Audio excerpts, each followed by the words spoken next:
Olá, professores! Vamos ao nosso terceiro encontro do módulo 4, na modalidade HTPE, equivalendo à semana de 9 a 12 de setembro de 2024. Sejam muito bem-vindos.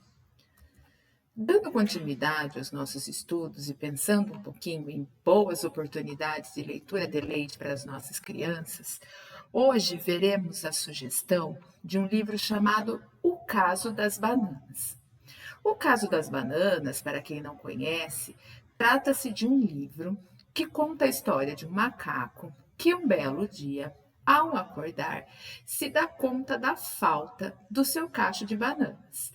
O livro todo permeia a busca do macaco, com alguns auxiliares aí do reino animal, buscando quem foi o culpado pelo roubo das bananas do macaco.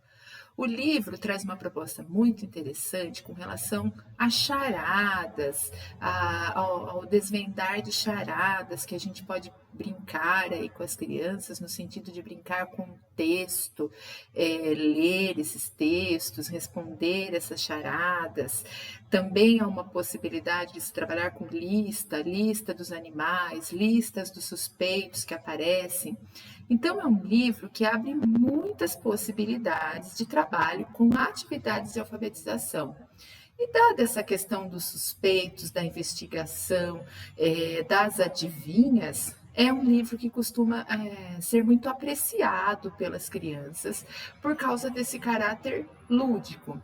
Então, quem ainda não usou esses livros aí na sua sala, na sua turma, é uma boa sugestão de leitura e, além da questão da leitura, uma boa situação de aprendizagem da leitura e da escrita. Então, por exemplo, algumas situações para que a gente possa trabalhar depois com esse livro, com as fichinhas de leitura, com um texto fatiado. Então, por exemplo, a primeira frase que aparece lá nesse livro é: ao acordar de manhã, o macaco deu pela falta do seu cacho de bananas. Então, com as crianças leitoras iniciantes, eu posso trabalhar essa fichinha, a repetição da leitura, buscando uma maior precisão, uma maior velocidade. Então, as fichinhas de leitura eu vou colocar lá para os coordenadores divulgarem para vocês algumas fichinhas de leitura, algumas mais extensas, outras menores, a partir desse livro, que vocês podem trabalhar com os leitores, tanto iniciantes quanto fluentes.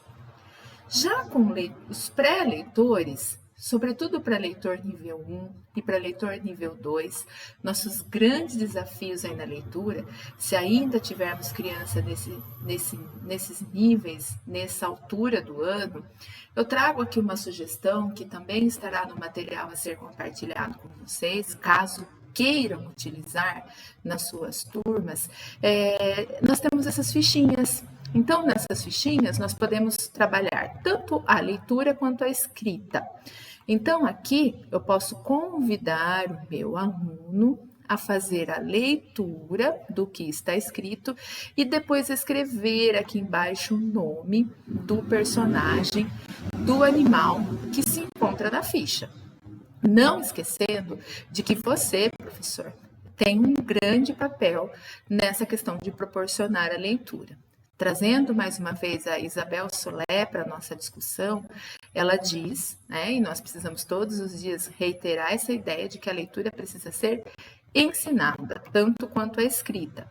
Então, não adianta entregar a fichinha para a criança e pedir que ela leia, principalmente se ela é um pré-leitor nível 1 e nível 2. Aqui o seu papel é mostrar para ela como é que se faz a leitura, fazer com ela e depois pedir que ela faça suas tentativas de leitura autônoma.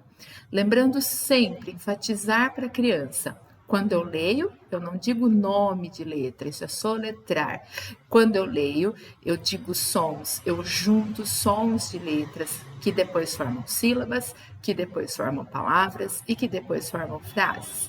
Nesse caso, Importante que a criança saiba que essa letra se chama D, mas eu não digo D quando eu leio, porque se eu dissesse D, eu não precisava da vogal E. Eu digo D, D, eu junto o som do D, o fonema do D com o E.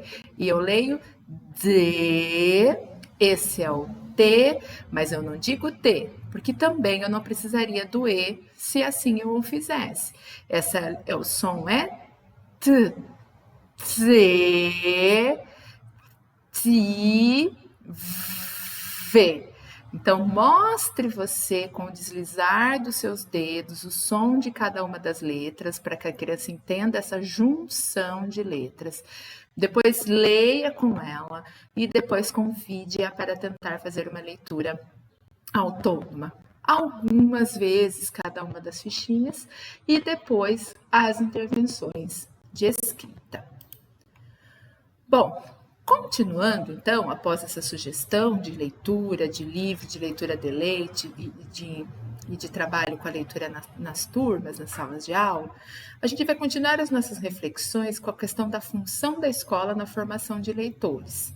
Bom, ao longo da história, qual tem sido o papel da escola? Por que a escola existe? Por que ela foi inventada, concebida tal qual ela é?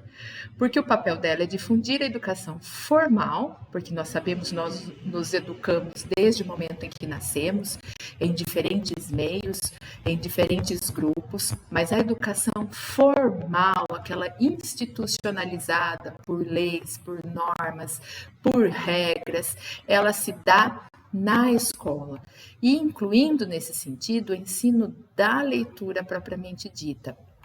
Bom, nós sabemos que a escola, como vai dizer o Dermeval Saviani, tem como principal função difundir os conhecimentos que foram construídos ao longo de toda a história da humanidade. Vamos pensar um pouquinho que esse conhecimento ele é letrado. Se esse conhecimento é letrado, então a alfabetização é o primeiro passo para que a criança tenha acesso a essa cultura letrada constituída historicamente por toda a humanidade.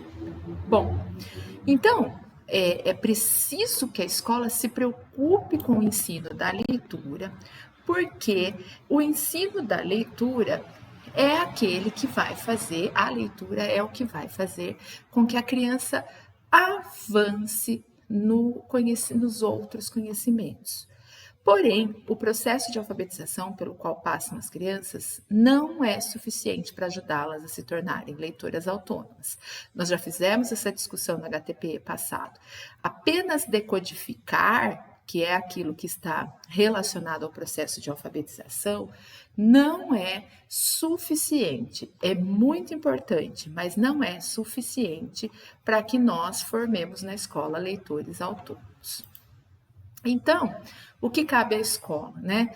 Nós sabemos, nós da escola pública, muitas de vocês fizeram excelentes reflexões lá no Forms, agradeço aí a contribuição de todas, muitas de vocês se debruçam de fato sobre essas reflexões e algumas trouxeram essas questões, né? Do quanto a escola pública, onde nós estamos exercendo o nosso trabalho, o quanto na escola pública as crianças muitas vezes só têm esse acesso via escola.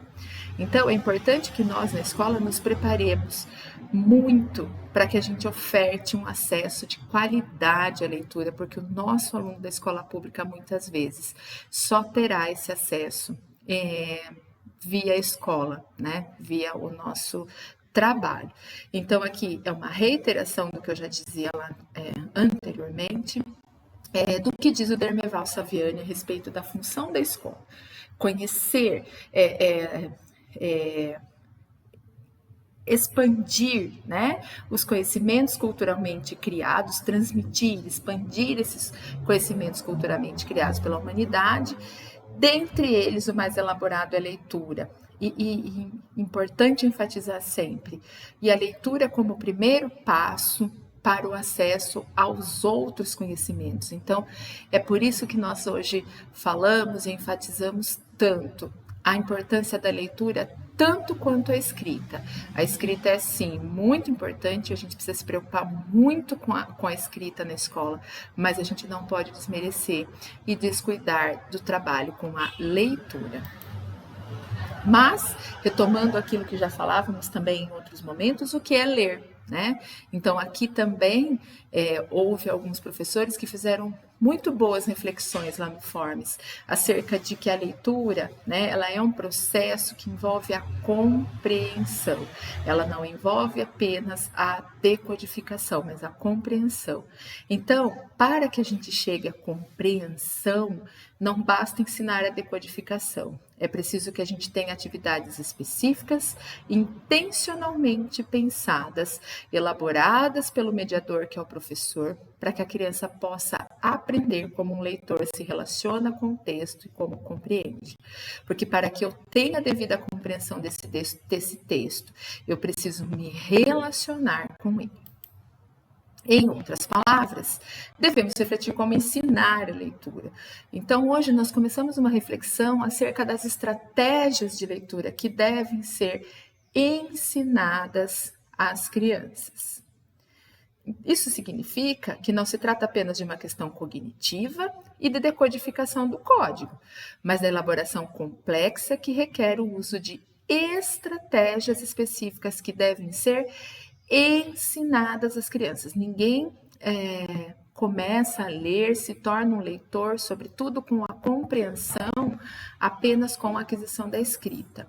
Então, como aponta Isabel Soler, ainda há pouco espaço nas escolas para ensinar a leitura, pois o professor acredita, né, em sua maioria, que muitas vezes basta o estudante aprender a escrever para que a leitura se desenvolva sozinha. Então, essa é a linha que nós estamos entendendo, que os estudiosos vêm nessa linha diferente, de que não é autônomo, não é um processo autônomo e automático, né? De quando eu apreendo a escrita, eu automaticamente tenho desenvolvimento de leitura. A leitura precisa ser ensinada com atividades intencionais. Então, a aprendizagem, segundo essa mesma autora da leitura, requer uma intervenção explicitamente dirigida a essa aquisição. O aprendiz leitor precisa da informação, do apoio, do incentivo e dos desafios proporcionados pelo professor. Então, nós precisamos de informar o aluno, apoiá-lo, incentivá-lo e desafiá-lo a ser um leitor. Então, é o docente, enquanto mediador de leitura, que auxilia o leitor, em especial o iniciante. É como eu disse para vocês lá nas sugestões da fichinha. Especialmente aquele que sequer é leitor, né? O pré-leitor, eu preciso, usando uma expressão, pegar na sua mão para que eu, como leitor, experiente, como mediador de leitura, faça esse trabalho muito sistemático e organizado, inicialmente nem seja com palavras, depois com frases, depois com pequenos textos, para que esse leitor se desenvolva. Bom, de hoje era essa reflexão que nós tínhamos a fazer. Não se esqueça de registrar a sua presença através do link disponível. Agradeço mais uma vez a contribuição daqueles que têm realmente se desdobrado em fazer boas reflexões acerca da leitura, e quem tem a ganhar aí são os seus alunos quando você propõe boas e intencionais atividades de leitura em sala de aula. Muito obrigada, até a próxima semana.